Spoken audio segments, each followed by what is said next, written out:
Hey Doc, in this video, we're going to focus on the leadership component of the four concepts, or the four areas that this program benefits the practice. First of all, us, as the leader of the practice, the leader of the men and women, whether it's the staff or the people that come to you for help.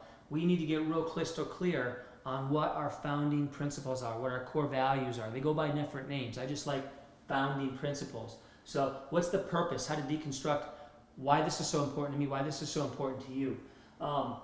Figure out what your founding principles are. You may find that your founding principles are the exact same as mine, and that's fine, right? You're just skipping a couple steps because I already did the work for you. You may find that you want to add an extra word or two, or maybe take out one principle, or maybe add one in. Whatever you want, right? I would suggest that you start off just using the program as it is, so you can get it going faster with less effort, less thinking, less work to be done. And then maybe the second time you run the program, you could tweak it and make it your own if you want. You could customize it. In my why video, I'm going to go over the words and definitions of my founding principles so you can kind of see the why and the purpose, the meaning behind why I chose the words I did and why I might have left some words or concepts out. I think it's very important for any business, any leader to have a clarity of vision, one that's easily articulated. It's consistent in one's own head. It's consistently articulated to members of the team. So therein lies picking your founding principles, giving them the right words that mean the most to you, and then owning it. So it trickles down to the team and the patient base and leads to future referrals. So I'm a big believer in picking the right words because words have tremendous power, right? Especially when you attach the right meaning to them. So think about the words that you're using to define your core principles and own meaning behind those words. That's going to give it the sauce. That's going to give it the power. That's going to make everything work. And then it's transferring, because you have to have that value, that perceived value, that understanding, that excitement, enthusiasm behind every word in every founding principle, so you can transfer that to people. You got to transfer it to your staff first and foremost. And they have to have that same understanding, value, excitement, enthusiasm, so they can transfer it to somebody else. And it does take repetition. But when you make it simple and stay consistent with it, that's how you condition yourself, your team, and patients to refer, stay in love with chiropractic, and share the love of chiropractic.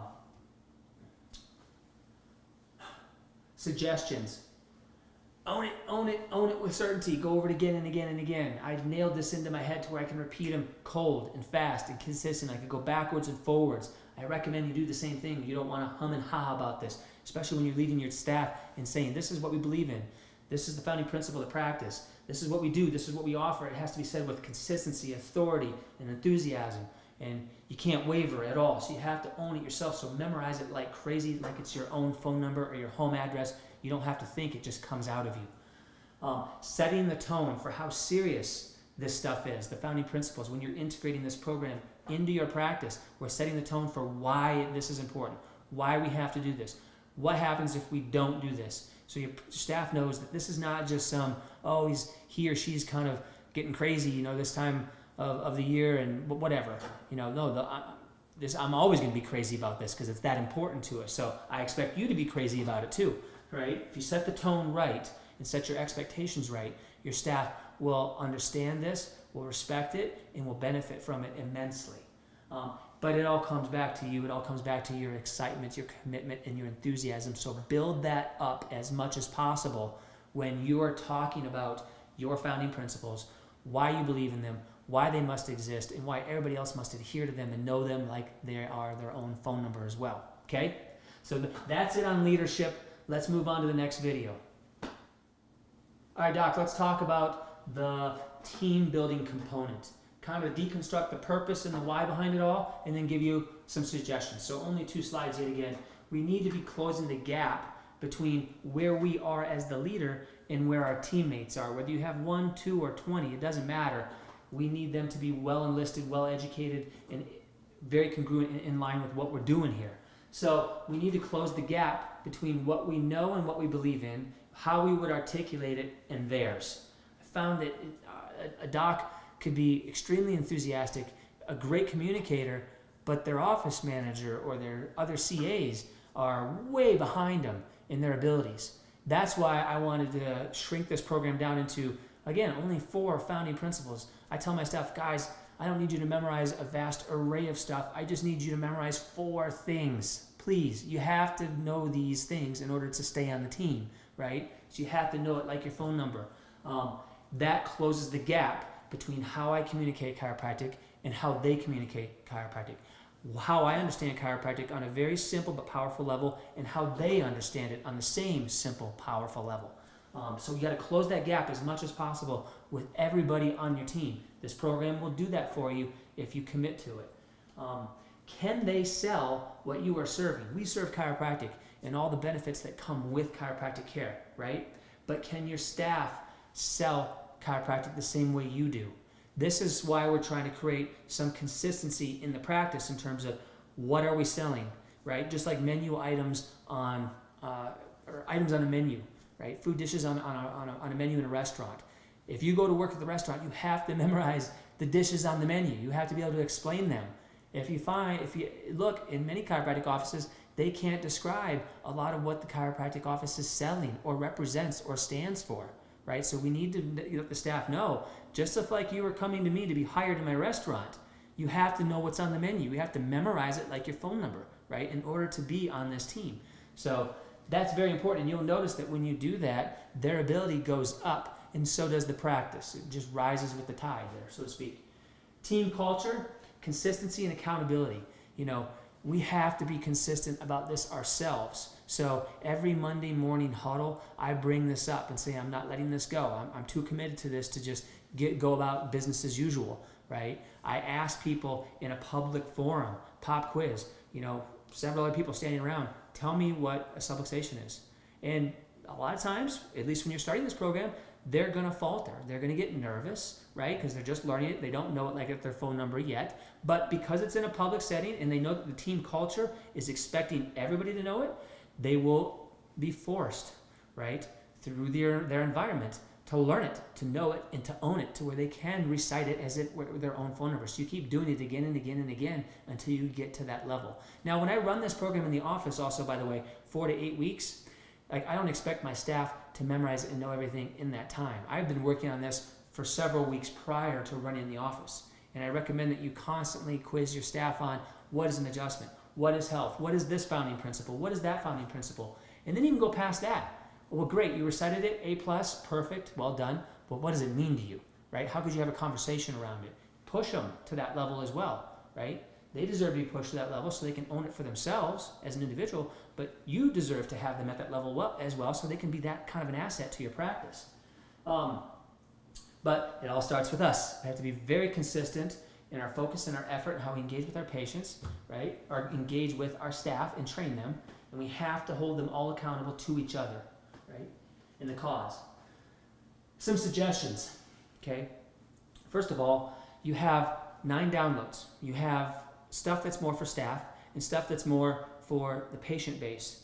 You have, I think it's called office posting. That's just the basic definition. You'll see that I even went down to my founding principles and picked the letters or picked the words, but I rearranged the words on a piece of paper in such a way that the mind would be able to read them and understand them and memorize them and then regurgitate them. So I wrote them in the way that I would want them to speak them.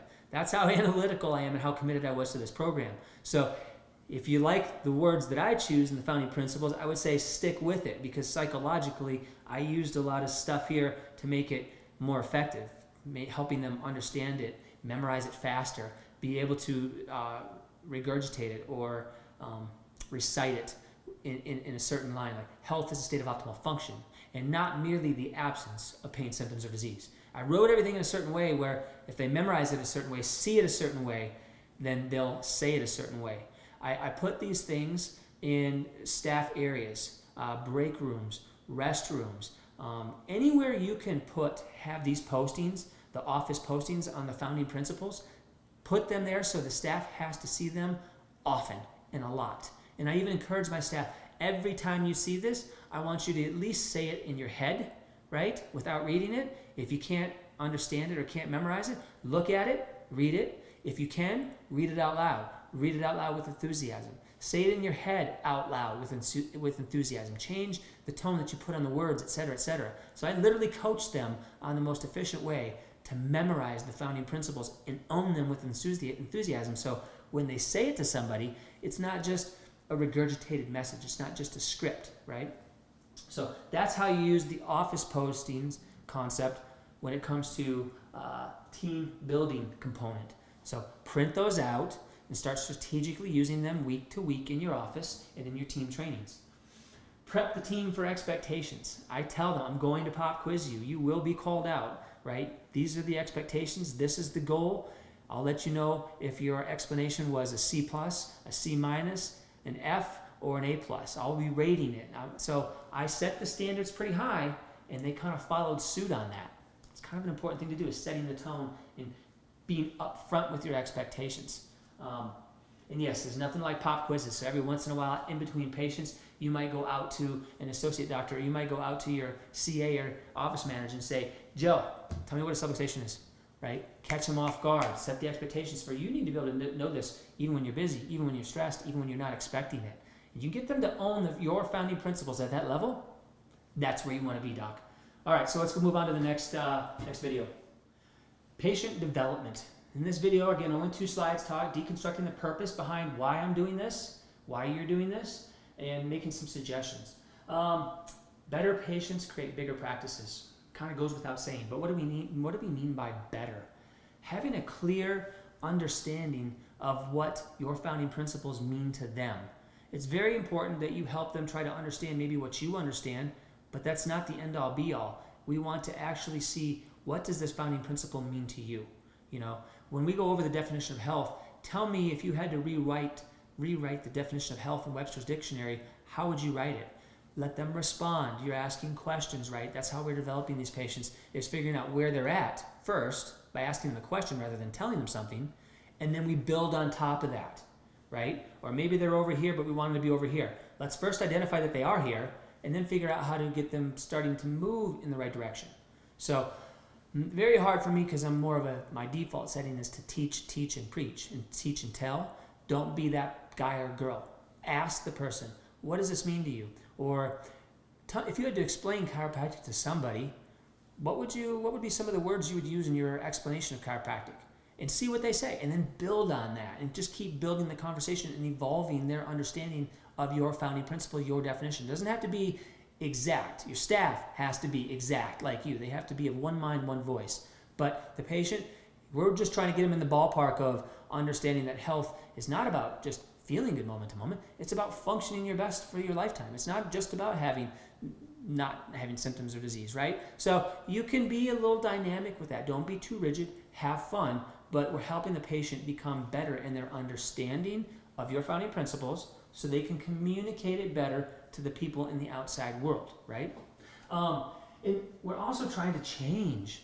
When we change somebody's identity, their values and belief systems, it changes everything, right? So you're probably like me. It's not about a short-term fix where you just want to get somebody well in just a moment. You want to change the way that they think and understand about health and disease and chiropractic, right? And you want that to be permanent and long-lasting, and you want it to resonate throughout their family units and social circles. That's the goal. We just have to engineer and design that, right?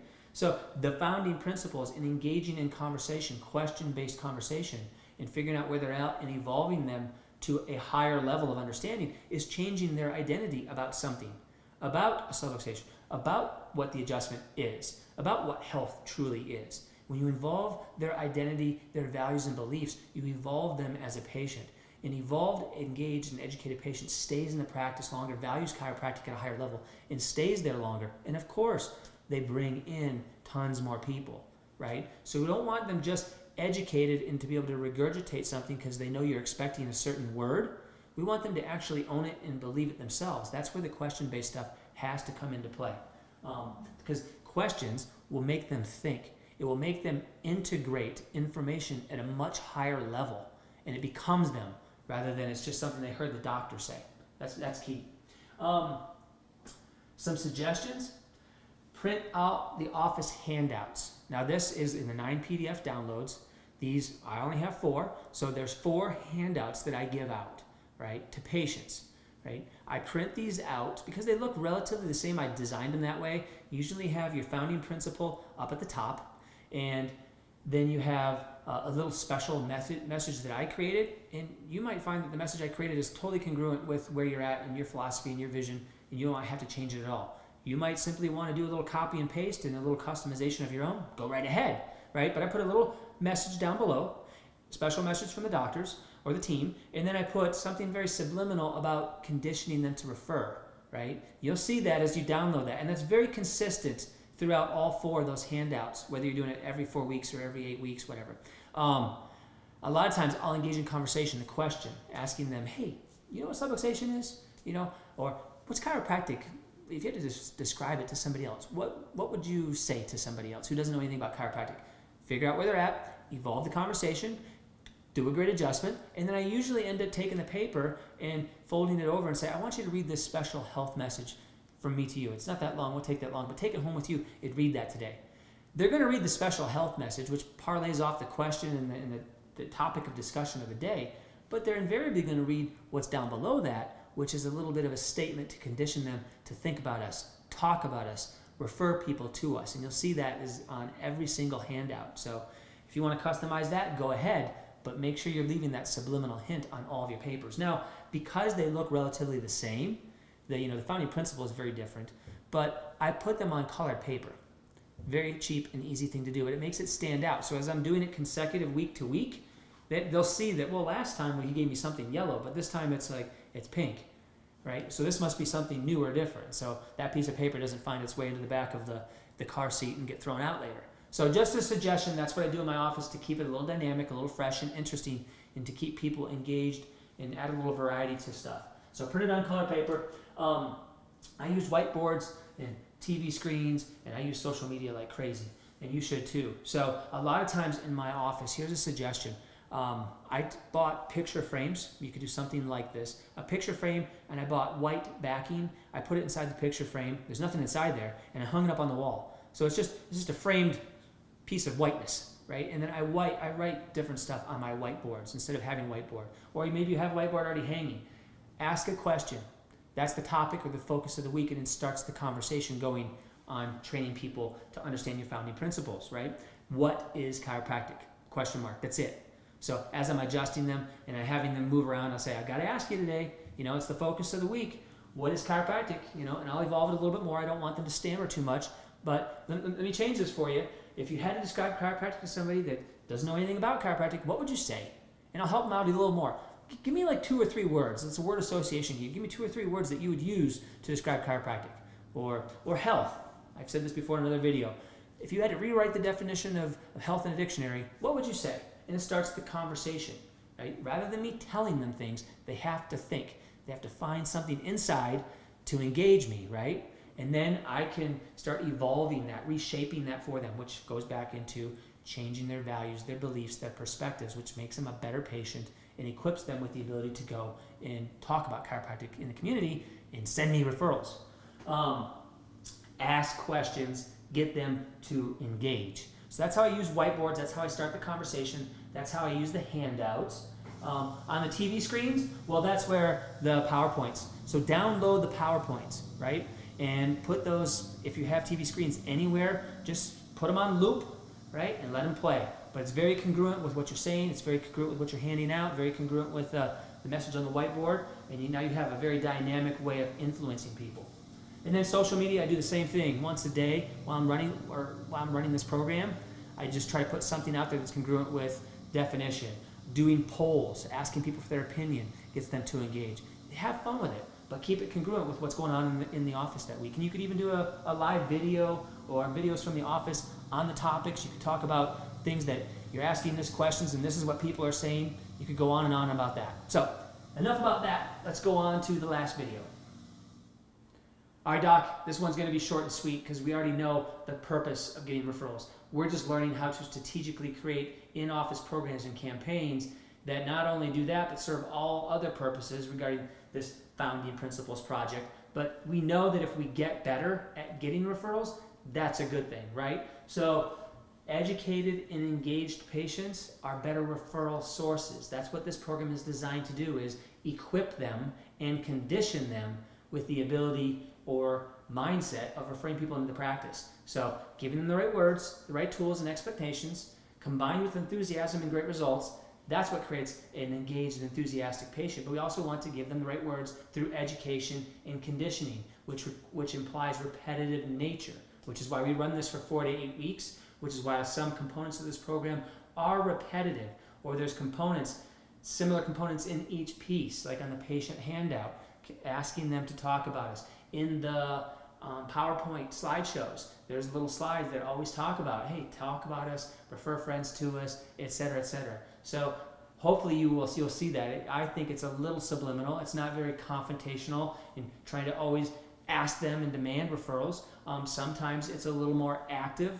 I ask them to send somebody to us or think about somebody or give them a card on maybe one of our other campaigns. But when I'm doing this, it can be a little passive because it's the repetitive nature of it all. So some suggestions though here on how we use this program in our office. Now those little handouts that we're giving patients to the definition of health, the founding principle as we define it, and then maybe a special little message, and then there's that little referral thing down at the bottom. You could print on the back side of that paper. You could print a coupon. You could print anything you want on the back side, your website address, give this to a friend, have them call us. You can always print on the back side of that. That's one suggestion. You could always tack on a business card. You could either staple it to the handout that you give them or give it along with. You could also have any type of special offer, a coupon that goes along with that sheet that you hand them.